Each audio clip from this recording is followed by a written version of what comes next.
Senhor venha me usar, eu vou estar pregando, mas que não seja, meu Deus, meu ser, meu eu, minha carne, não, Senhor, e sim o Teu Espírito Santo a me tomar e a usar, que aqui seja falado tudo aquilo que o Senhor queira, meu Pai. E, meu Pai, estamos aqui ao Teu inteiro dispor, e desde já eu peço, meu Pai, que o Senhor já vai repreendendo toda distração, toda, meu Pai, tudo aquilo que quer impedir trabalhar do Senhor, toda a muralha, todo o levante, meu Pai, todos os olhos cegos, ouvidos surdos, meu Pai, e tudo aquilo, meu Pai, que venha querer impedir o trabalhar do Senhor. Por isso, desde já eu já te louvo, já te agradeço, ó Pai, e já peço, meu Pai, que o Senhor já prepare o nosso coração como um terreno fértil para receber as Tuas palavras que são sementes. E que esta semente, meu Pai, venha a ser germinada em cada coração, meu Pai. E desde já eu já te louvo, já te agradeço na convicção da vitória, em nome do Deus que é Pai, Filho e Espírito Santo. Amém e amém. Graças a Deus. As palmas glorificam.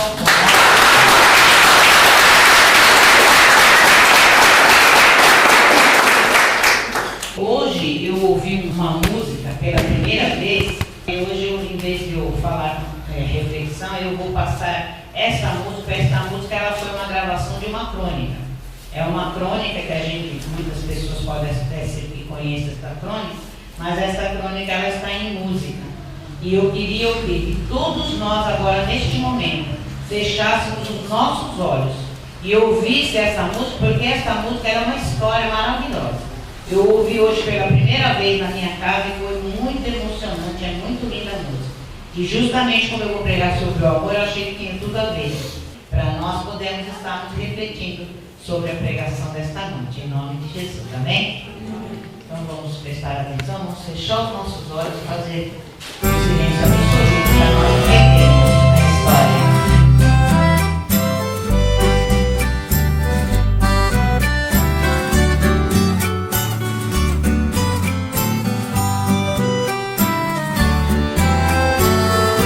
Convidei Jesus pra jantar lá em casa, preparei um frango assado pro jantar.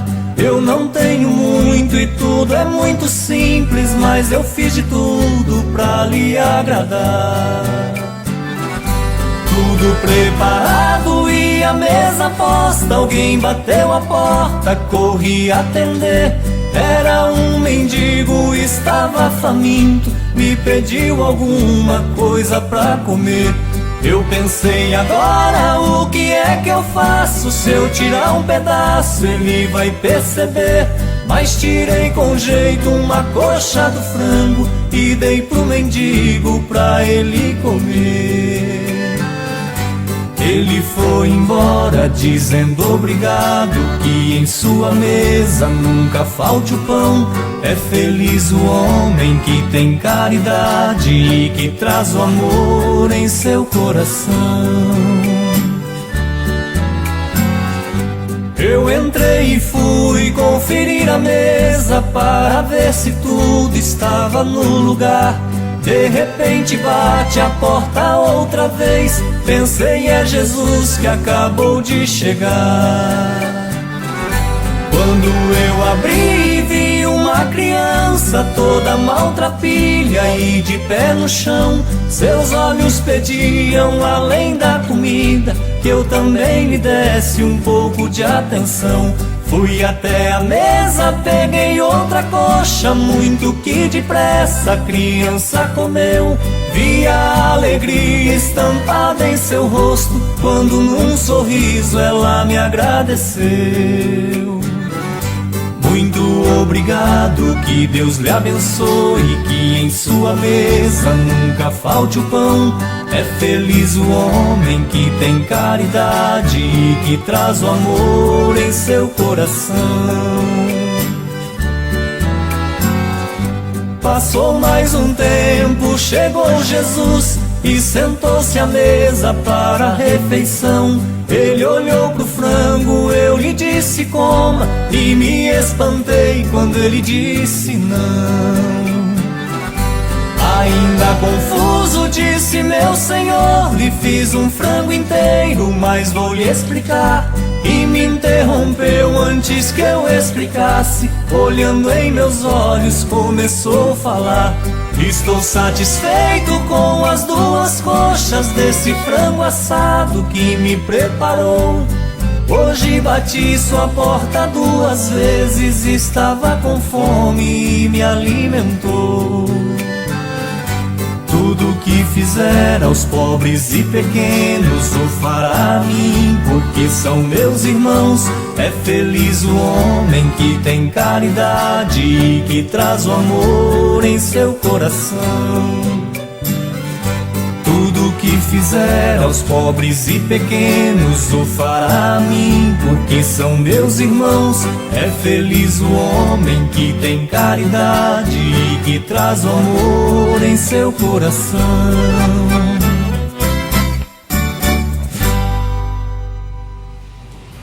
Glória a Deus, aleluia. Eu ouvi essa música de manhã e assim eu fiquei, nós até chorando, nós ficamos muito emocionados. E eu estava agora aqui meditando e refletindo, né? E eu falei, olha que coisa engraçada, essa música chama Um Jantar com Jesus. E aí eu falei, nós agora vamos jantar com Jesus. Porque quando nós lemos a palavra dele e praticamos, a palavra dele é o nosso jantar, é o nosso alimento espiritual, sempre eu falo, né? E agora nós vamos então jantar com Jesus, amém? Vamos comer essa palavra e aprender um pouquinho com ele hoje para pôr em prática tudo aquilo que nós aprendemos, né? No Marcos 12, 28, né?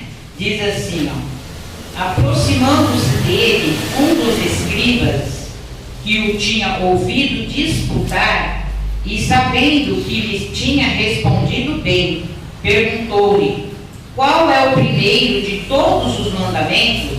Né? Aqui é um fariseu que tinha ouvido Jesus falar. Jesus ele era muito perseguido, né, pelos anciões, fariseus, saduceus, né, os doutores da lei, né, e um deles que ouviu Jesus falar e viu que Jesus falava muito bem, aí quiseram agora fazer uma experiência com Deus, que eles viviam, né, fazendo experiência com Deus, experimentando Deus, né, Jesus, né, para ver se ele era Jesus mesmo ou não.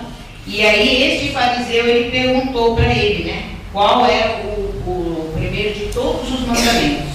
E aí Jesus respondeu e disse-lhe, né, o primeiro mandamento de todos é: ouve Israel, o Senhor, o nosso Deus, é o único Senhor, né? Então ali ele já falou para o fariseu, falou para ele, ouve Israel. Esse Israel somos nós hoje, né? E aí é como se Deus estivesse falando conosco nesta noite. Então ele fala, ouve, né? O Senhor, nosso Deus, é o único Senhor. Então já está falando que não tem outro, além dele é só ele mesmo, né? E aqui ele fala no 30, né? Amarás, pois, ao Senhor teu Deus de todo o teu coração e de toda a tua alma e de todo o teu entendimento e de todas as tuas forças. Este é o primeiro mandamento. E o segundo mandamento, semelhante a este, é: amarás ao teu próximo como a ti mesmo. E não há outro mandamento maior do que estes. E no 32 ele fala assim: e o escriba lhe disse: muito bem, mestre, e com verdade dissestes que há um só Deus, e que não há outro além dele, e que amá-lo de todo o coração, e de todo o entendimento, e de toda a alma, e de todas as forças, e amar o próximo como a si mesmo, e mais do que todos os holocaustos e sacrifícios. Realmente hoje Jesus ele foi o último sacrifício vivo, o último holocausto, né? Hoje o holocausto que Jesus quer de nós é a nossa conversão, nosso coração, é o nosso amor, porque se nós buscarmos a nossa conversão e nós abrirmos o coração para Jesus, com certeza nós vamos ter o principal, que é a nossa salvação, né? E Jesus ele não pede hoje esse tipo de sacrifício que era feito antigamente, né? A pessoa pecava, ia lá, matava um bichinho, um animalzinho, aí queimava, né, para que chegasse o cheiro suave lá nas narinas de Deus e ele apessoava. E aí as pessoas estavam sempre... Era muito fácil, né, errar e pecar, porque era só depois de se consertar com Deus, eles achavam que estava tudo bem. Mas Jesus, né, ele veio para justamente tirar isso do nosso meio, né? Ele foi o último cordeiro. Deus mandou ele para que ele fosse o último sacrifício e ele fosse o último cordeiro Cristo. Então hoje Deus não quer sacrifício de nós, a não ser o nosso coração, o nosso amor e a nossa conversão para com Ele, né? E aqui no 34 fala: e Jesus, vendo que havia respondido sabiamente, disse-lhe: não estás longe do reino de Deus. E já ninguém ousava perguntar-lhes mais. Então, você vê, aquele fariseu, ele foi ali para estar experimentando, né, a Deus como eles sempre faziam. E, no entanto, ele foi tocado pela palavra de Deus. E Deus, até o próprio Jesus falou para ele, né, que falou aqui para ele, né, como ele falou: não estás longe do reino de Deus. E ele já estava sendo trabalhado no coração dele para a conversão. E eu achei assim muito interessante, que aqui está falando dos 2 mandamentos, né? A gente sabe que o primeiro mandamento, Jesus ele resumiu, né? Antigamente no Antigo Testamento eram 10 mandamentos, no Novo Testamento são 2 mandamentos.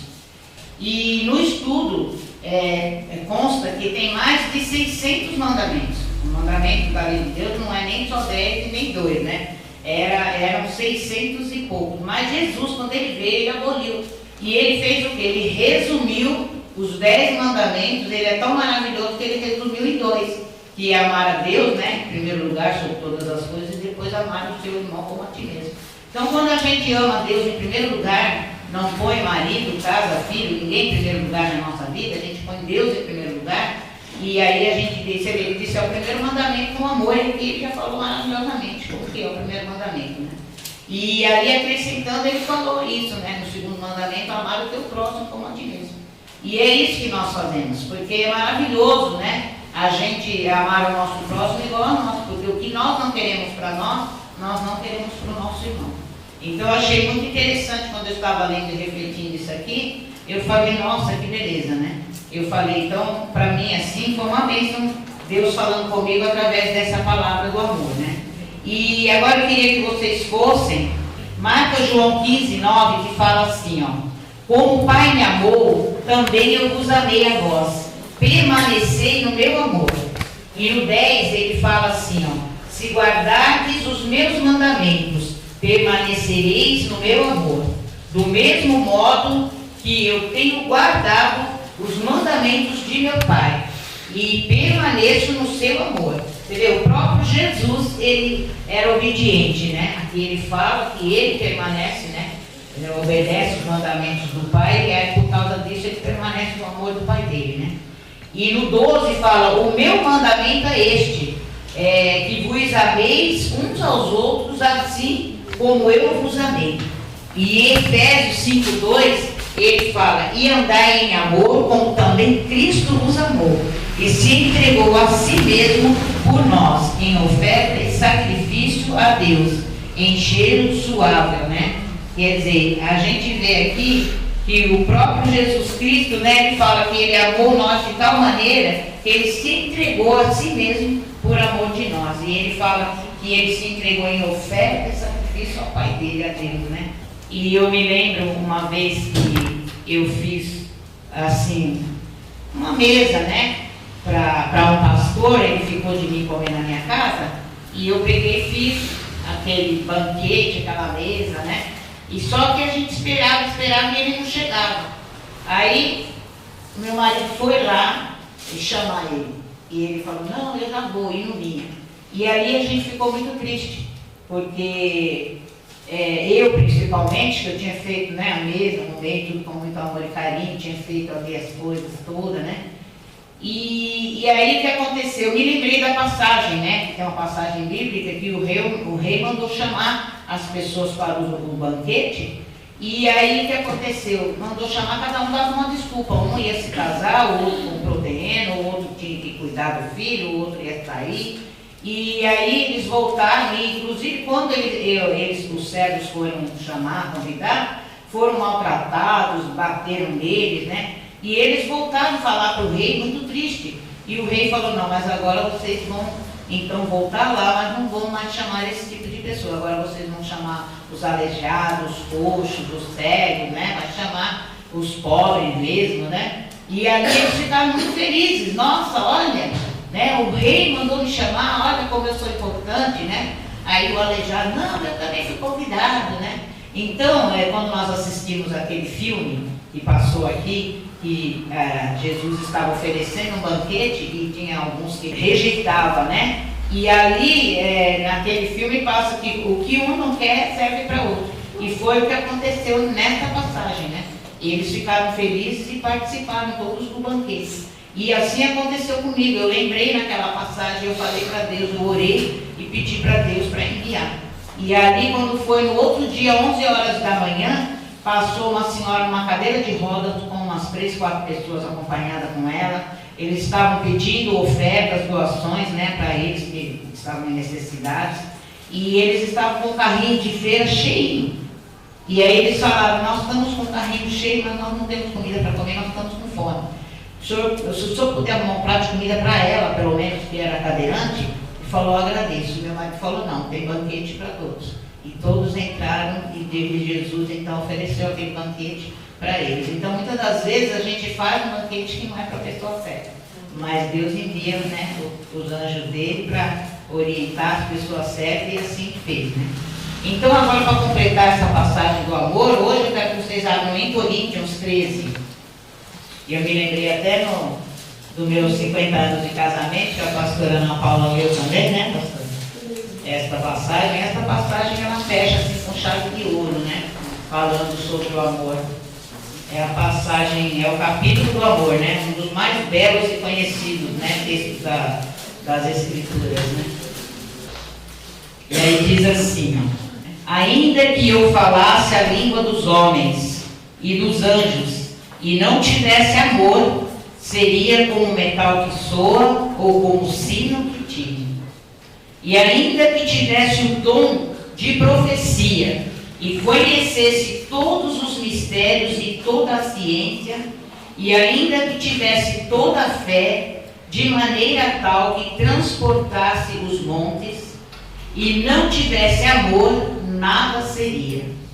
E ainda que distribuísse todas as minhas fortunas, né, para sustento dos pobres, e ainda que entregasse o meu corpo para ser queimado, e não tivesse amor, nada disso me aproveitaria. O amor é sofredor, é benigno, o amor não é invejoso, né? O amor não trata com leviandade e não se ensoberbece. É interessante, vou dar até uma paradinha aqui, porque hoje nós estamos encerrando, né, o propósito de nós não termos se contaminado os nossos olhos e que nós estávamos assim se santificando, né, nossos olhos, nossa boca, ouvido, nosso coração, né, para que nós pudéssemos, né, estar na ação do mundo. E nessa palavra, quando eu li aqui hoje invejoso, eu me lembrei que o olho ele tem muito poder nos nossos olhos. Eu me lembro que trabalhou um japonês conosco e ele falava que a pessoa que é sincera, que não mente, ela olha no olho da pessoa quando ela fala. E a pessoa que mente, que é falsa, ela não olha, ela não consegue olhar dentro dos olhos. E eu me lembrei que a inveja é a pior macumba que pode acontecer na vida de um cristão.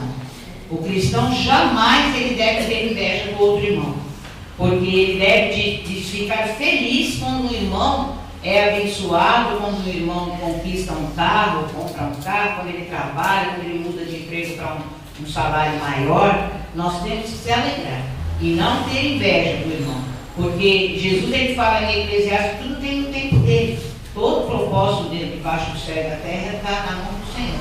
Então, hoje você não está, talvez, passando pela mesma situação daquele irmão, você está numa situação mais menor, né? Mas amanhã, com certeza, você vai estar mais buscando Jesus. E orando, intercedendo e agradecendo a Deus e ficando feliz com a felicidade dos nossos irmãos.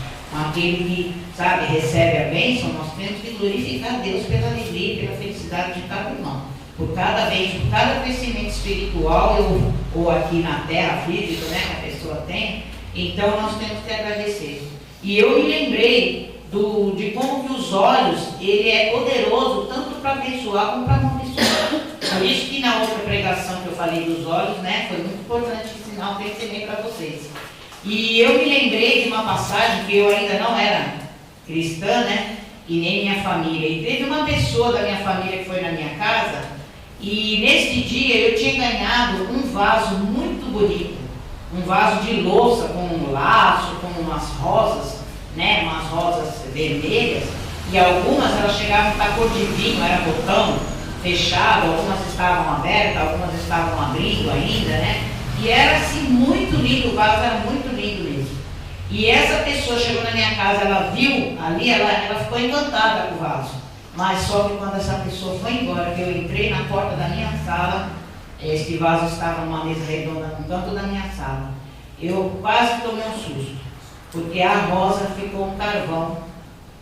E as rosas, as folhas das rosas, ficou que nem uma folha que está no sol ali uma semana torrando, que fazia assim com a mão, estralava, desmanchava a flor, tudo, torrou.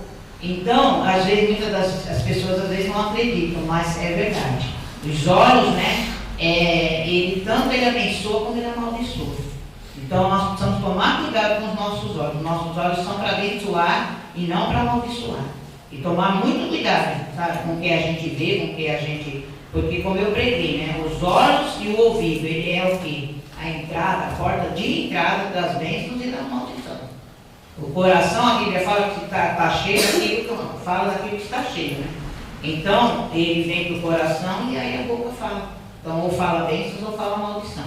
E eu lendo aqui, essa parte aqui que fala, o amor é sofredor, é benigno, o amor não é invejoso. Olha que coisa linda Jesus nos ensinando nesta noite. E ele fala, inclusive, que o amor é sofredor. Nós vamos sofrer pelo amor. Nós vamos, mas ele fala que ele é benigno, ele é bom, né? E ele fala que o amor não trata com leviandade e nem se ensurdece. E ele fala, não se porta com indecência, não busca os seus próprios interesses. Aquele que tem o amor de Cristo, ele não pensa só nele. Ele pensa também no próximo, no irmão, sabe? Ele abre o coração e ele não fecha as mãos, né? Tem gente que até para dar bom dia, dá bom dia de mão fechada ali, né? Então não, o Senhor Jesus, ele coloca um amor em nós, porque é esse amor, é um amor, né? Que nós não vamos ter somente interesse nas nossas próprias coisas, né? E fala que não se irrita e não suspeita mal. Então quem tem o amor de Jesus não fica nervoso. Porque quem é irritado, né? Está sempre irritado é porque está nervoso, quem se irrita, né? E também não suspeita mal. A gente escuta algo e a gente já imagina, nossa, mas então aquela pessoa acho que fez, ó, será, não será, não. Nós não podemos fazer isso, porque suspeitar, nem suspeitar mal de nada, tem que primeiro ter a certeza para poder falar qualquer coisa, né?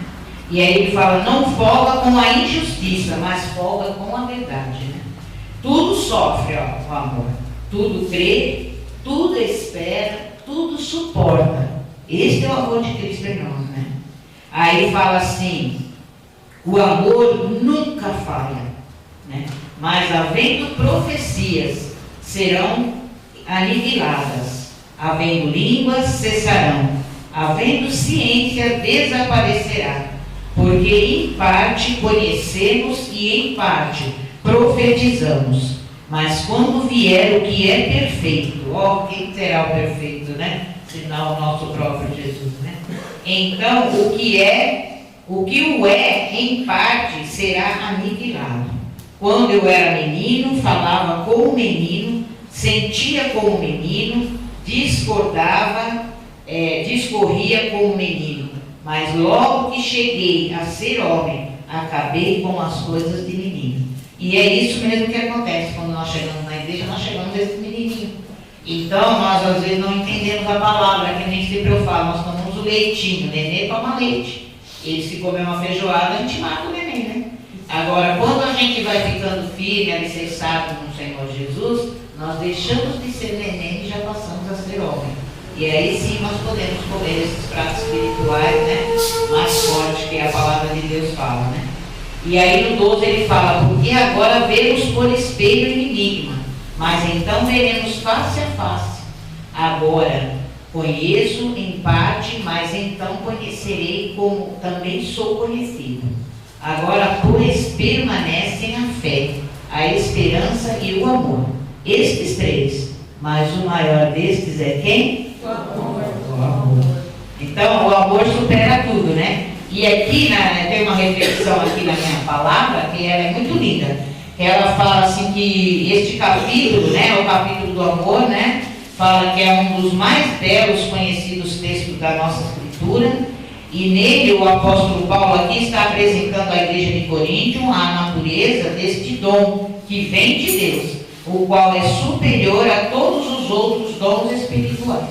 Sem amor, tudo o que fizermos pela obra divina torna-se infrutífero, pois, independentemente de ser profecia, línguas ou fé, o maior objetivo tem de se manifestar o amor do Pai, levando salvação aos perdidos e a edificação do corpo de Cristo. Este amor é bondoso, é benigno, é doador, porque age em benefício do próximo. Ele não é movido pela inveja, soberba ou injustiça, mas tudo crê, tudo espera e tudo suporta. O amor de Deus por nós é exatamente assim, e é deste modo que devemos amar o Altíssimo e o nosso próximo. Olha que lindo, termina falando o que a gente ensinou. Primeiro amar a Deus, né, e depois amar o nosso próximo, amém? Então vamos dar uma salva de palmas. Até a próxima.